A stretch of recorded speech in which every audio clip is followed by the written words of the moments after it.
In a quiet neighborhood on the outskirts of Charleston, South Carolina, lived a gentleman named Henry Carter, a 47-year-old history teacher known for his calm demeanor and deep devotion to his wife, Amelia. Their home was modest but filled with warmth, photographs lining the hallway, the smell of fresh coffee each morning, and the comforting creak of the old wooden floors that had witnessed decades of love. Henry had been battling a degenerative heart condition for years. At first, it was manageable, occasional fatigue, shortness of breath, but over time, his heart weakened beyond repair. Doctors told him that without a transplant, he didn't have long, but the list was long, and matching donors were scarce. Amelia, once vibrant and full of laughter, now spent her days by Henry's bedside, reading his favorite books, rubbing his hands during the cold nights, and holding back tears with every shallow breath he took. They had been together for 25 years, each day a chapter in a love story that neither wanted to end. As winter arrived, so did the silence, the kind that makes time feel heavy. And in that stillness, Henry prepared himself for a goodbye he knew was near, holding on not for himself, but for her.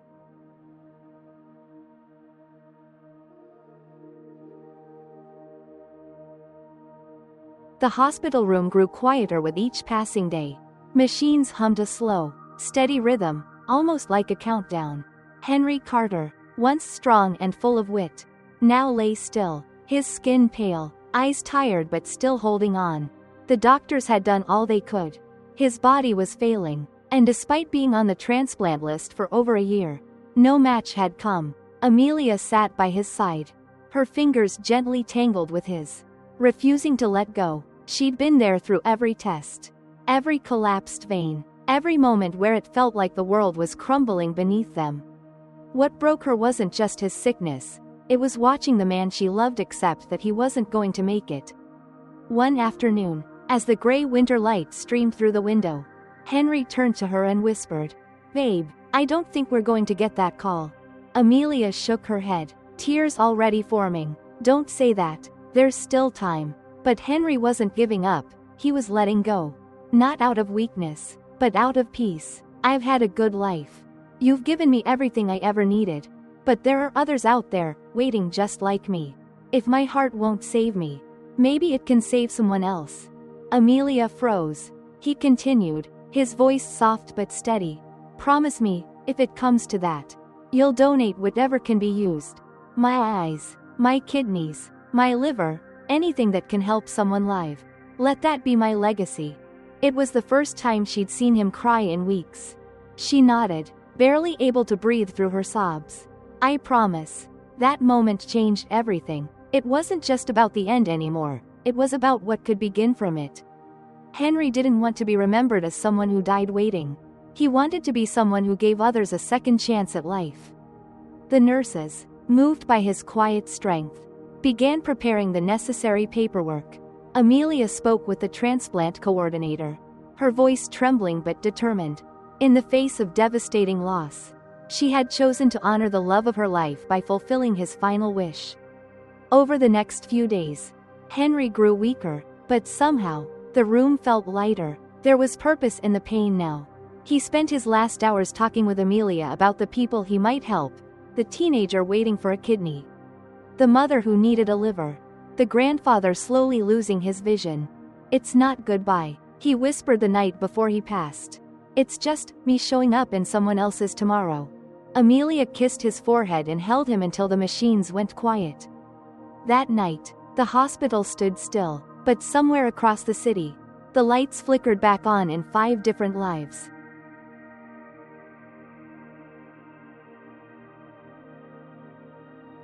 At 3:12 a.m., just hours after Henry Carter took his final breath, the transplant team gently wheeled his body down a quiet corridor. The halls were dim, and time seemed to slow. Yet, something profound was in motion. A chain reaction that Henry had ignited with one final, selfless act. Outside the hospital, in different corners of the state, 5 lives were hanging in the balance. A 17-year-old boy named Liam had spent the last 8 months on dialysis, praying every day for a kidney that matched. Elaine, a single mother of 2, had weeks left before liver failure would take her from her children. Mr. Howard, a retired school principal, had nearly lost all his vision, waiting for a corneal transplant. Thomas, a young firefighter, was battling a congenital heart defect. And finally, Grace, a nurse with failing lungs, had been silently fighting her own battle while saving others. The calls came one after another. There's a match. The families didn't know the donor's name.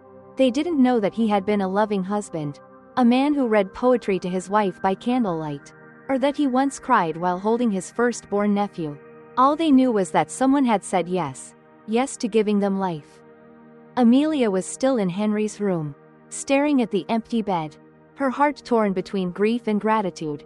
A nurse walked in quietly, handed her a sealed envelope, and said, "He asked us to give you this." After hands trembling, she opened it. "If you're reading this, it means I'm gone, but don't cry, love. Somewhere out there, I'm breathing again, in a way.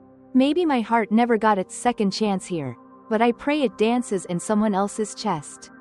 And if that happens, please find them, let them know I loved deeply, laughed loudly, and that this gift comes wrapped in every memory of you." Tears streamed down her cheeks as the magnitude of his words sank in. This wasn't just about organ donation. It was about legacy, love, a man's final act of defiance against death, not by denying it, but by transforming it. In the weeks that followed, Amelia began receiving letters, one from Liam's parents thanking her for the extra years their son would now live, another from Elaine, who had returned home to her kids, and even a voice recording from Mr. Howard, reading a poem he could now see. And then came the one she never expected, from Thomas, the young firefighter who had received Henry's heart. He asked to meet. When they finally stood face to face, Amelia placed her hand over his chest and whispered, "I know that rhythm." It was the same beat she'd fallen asleep to for 25 years.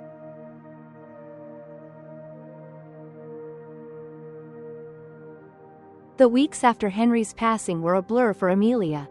Every room in their home whispered of him, the coat still hanging by the door, his favorite mug on the counter, the dent in the sofa where he used to sit with a book in hand. Grief, like an uninvited guest, settled into every corner. But something had shifted. Each time she touched the stack of thank you letters from the organ recipients, something stirred deep within her. It wasn't just sorrow anymore, it was purpose. Henry hadn't just died, he had given, and in doing so, he had lit a torch Amelia never knew she was meant to carry. The meeting with Thomas, the firefighter who now carried Henry's heart, haunted her in the most beautiful way. When she placed her palm on his chest, it wasn't just the echo of Henry's heartbeat she felt. It was his spirit, his strength, a part of him still here, pushing through flames, saving lives again. One rainy morning, Amelia stood before her bathroom mirror, no longer a wife in mourning, but a woman with a mission. She began volunteering at the local organ donation awareness center. At first, just filing papers, then making calls, then speaking publicly about Henry's story. What surprised her wasn't just how many people listened, but how many people needed to hear it. A young couple approached her after one talk, tears in their eyes, saying they had never considered becoming donors, but now they would. An older man told her he had lost his wife waiting for a liver and thanked her for honoring the miracle of giving. And a teenage girl, recently diagnosed with a heart condition, said, "Your husband is the reason I believe in tomorrow." For the first time since Henry's death, Amelia smiled without guilt. She realized that grief didn't have to be a cage. It could be a compass. Her pain didn't have to stay locked inside four walls. It could become a bridge. A path from sorrow to service. From memories to meaning. She began writing a blog called Still Beating, where she documented stories of transplant recipients, donor families, and the quiet heroes in hospital hallways. Each post was a love letter to Henry, to life, to the resilience of the human spirit. The turning point wasn't just losing Henry. It was discovering that his love didn't end, it evolved. It multiplied in the bodies of those he saved. It grew in the lives Amelia touched with his story. One day, standing before a crowd at a medical conference, Amelia closed her speech with words Henry once wrote. We don't get to choose how long we stay, but we do get to choose what we leave behind. And in that moment, surrounded by doctors, nurses, and teary-eyed families, Amelia no longer felt alone. She felt home.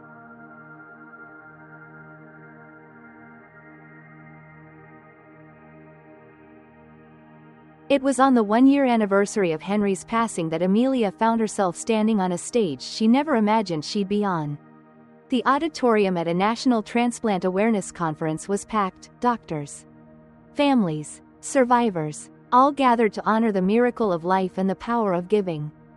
Amelia adjusted the microphone, her hands steady, her heart full. She looked out at the sea of faces and began, not with a fact or a statistic, but with a name. Henry Carter was my husband, she said, her voice clear, and though he didn't survive his illness, 5 others did, because he chose to give. That speech marked the beginning of something bigger than she had ever expected. Afterward, a representative from a national donor network approached her. Have you ever thought about telling this story beyond this room? He asked. Because people need to hear it. And so began Amelia's second life, as an advocate, a speaker, a storyteller of the unsung heroes who say yes when the world says goodbye. She traveled to high schools, where she talked to students about the power of one decision. She stood in hospital lobbies, sharing Henry's letter with strangers. She joined documentaries, podcasts, and even worked with legislation groups advocating for simplified donor registration processes. Each story she shared wasn't just Henry's, it became a rallying cry for compassion. But the most profound opportunity came unexpectedly. One evening, she received a letter, handwritten and carefully folded. It was from Grace, the nurse who had received Henry's lungs. Grace wrote about returning to work, about taking deep breaths for the first time in years, and about holding patients' hands with a new kind of empathy.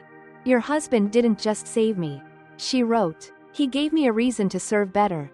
Every breath I take is because of him, and you. That letter stayed in Amelia's wallet from that day forward.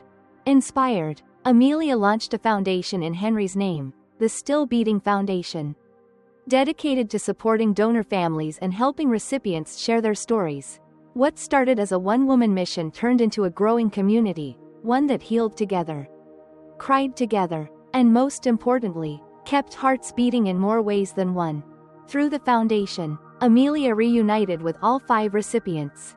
Each encounter felt like meeting a different version of Henry, his strength, his kindness, his will to live reflected in their eyes, their hugs, their words. And as the foundation grew, so did Amelia. She wasn't just the woman who lost her husband anymore.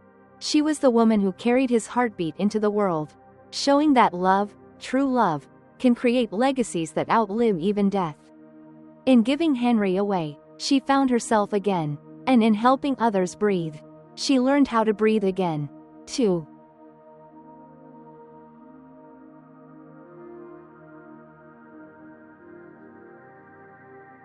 Two years had passed since Henry's final breath. What once felt like a hole in Amelia's world had slowly become a garden, nurtured by stories, healed by purpose, and kept alive by the beat of a heart that still echoed in others. Amelia had grown into someone even Henry would hardly recognize, not because she'd changed, but because she had become more. Her days were no longer filled with silence and grief. They were filled with calls from donor families, meetings with lawmakers, and presentations in cities she never thought she'd visit. The Still Beating Foundation had gone national, sponsoring events, scholarships for transplant recipients, and memorials honoring those who gave the gift of life. But despite the growth, Amelia stayed grounded. Every month, she visited Henry's tree, a maple they had planted together in their backyard on their 10th anniversary. She'd sit beneath it with a journal and write letters to him. Not out of sorrow, but out of gratitude. You taught me how to love. Then you taught me how to let go. Now you're teaching me how to lead. That was Amelia's new identity, not a widow, not a victim of tragedy, but a leader born from love. She began mentoring others who had lost loved ones in similar ways. A mother whose daughter died in a car crash. A husband whose wife never woke from a stroke. Amelia didn't offer cliches. She offered presence. the quiet power of someone who had lived through it and turned pain into possibility. Through her mentorship and the foundation, more than 30,000 new organ donor registrations had been completed. 30,000 chances for someone else to live. One of the most transformative moments came when Amelia was invited to speak at a high school that had lost a student in a motorcycle accident. The boy's parents had donated his organs, and Amelia was there to honor his memory. As she spoke, she noticed a girl in the front row crying quietly. After the talk, the girl approached her. "My brother got a liver last year," she said. "We never knew who it came from. But hearing you, it feels like I've finally met the other side of our miracle." They hugged, and in that embrace, Amelia felt Henry again. He was everywhere, not just in the bodies he helped heal, but in the connections, the bridges built between strangers through loss, hope, and second chances. Amelia had become more than a speaker or founder. She had become a symbol of renewal. And though Henry's voice was gone, his message rang louder than ever. What we give doesn't end with us. It becomes the beginning of someone else's forever.